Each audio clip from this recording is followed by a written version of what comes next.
হচ্ছে বিএনপি একটি জনপ্রিয় দল। এই দলকে দেশের জনগণ ভালোবাসে। এই দলকে সহজেই জনগণের মন থেকে উঠিয়ে ফেলা যাবে না, যত ষড়যন্ত্রই করেন। আজকে একটি কথা না বলেই নয়, এক লোকের দল। আমার ছোট ভাই মজনু ভালো করে বলে গেছে, আমি বলতে চাই না নামটা, সে ভালো বলছে, আমি তার সাহসের প্রশংসা করছি, সত্যি কথা বলার প্রশংসা করছি। এই লোকপ্রিয় এক দল, তারা বলছে, স্লোগান দিচ্ছে আওয়ামী লীগ গেছে যেই পথে আর বিএনপি যাবে সেই পথে। আরে মানে এত সহজ নাকি এটা? আমাদের কোথাও যাওয়ার রাস্তা নাই। এই বাংলাদেশ আমাদের স্থায়ী ঠিকানা। এই বাংলাদেশে আপনারা রাজত্ব করবেন।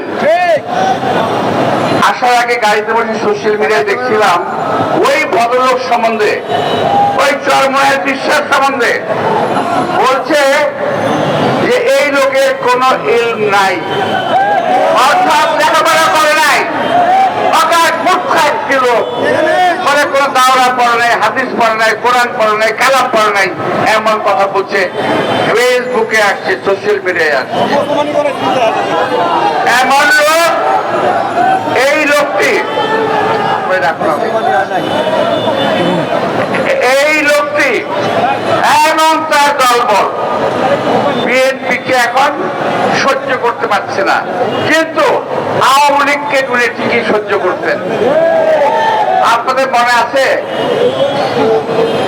2000, আমি তো জেলে ছিলাম, ওই যে শাপলা চত্বরে যে হেফাজত ইসলামের হামলা করা হয়েছিল 2013 সালের 10 তারিখ কোন এক মাসের 5ই মে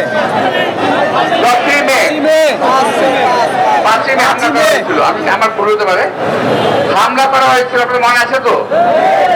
এই চরমনায়ের বিশ্বাস কোথায় ছিলেন? উনি কি মুসলমানদের পক্ষে কিংবা তাদের পক্ষে দাঁড়িয়েছিল?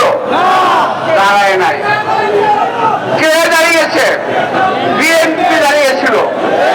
সেই দিন বিএনপির পক্ষ থেকে আমি মির্জা আব্বাস জেলে বন্দি থাকা অবস্থার পরও আমি হেফাজত ইসলামকে জেনারেল সাপ্লাই দিয়েছিলাম, হাজার হাজার থেকে খাদ্য সাপ্লাই দিয়েছিলাম। আমার পাশে আছে মজনু, পাশে ছিল আমি এবং আরো অনেক ছেলেপেলেরা মিলে ওই দিন জীবনের ঝুঁকি দিয়ে খাওয়া সাপ্লাই দিয়েছি। আমরা যা বলি, বুকে যা বলি, মুখে তা ধারণ করি, মুখে যা বলি, বুকে তা ধারণ করি। এই উনি এখন হাসিনার পা চাটতে শেষ হয়ে গেছে। আর একটি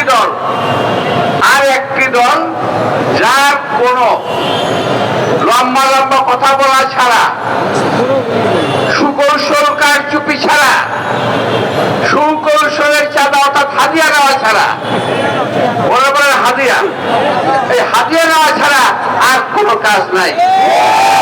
ইউএফটি ফার্স্টের সাথে ট্রেড করুন যে কোনো জায়গা থেকে। ক্যাম্পাসে ক্লাসের ফাঁকে, ঢাকার জ্যামে বসে কিংবা ঘরে বসে, ট্রেডিং এখন হাতের মুঠোয়। তাই ট্রেড করুন যখন খুশি, যেখানে খুশি।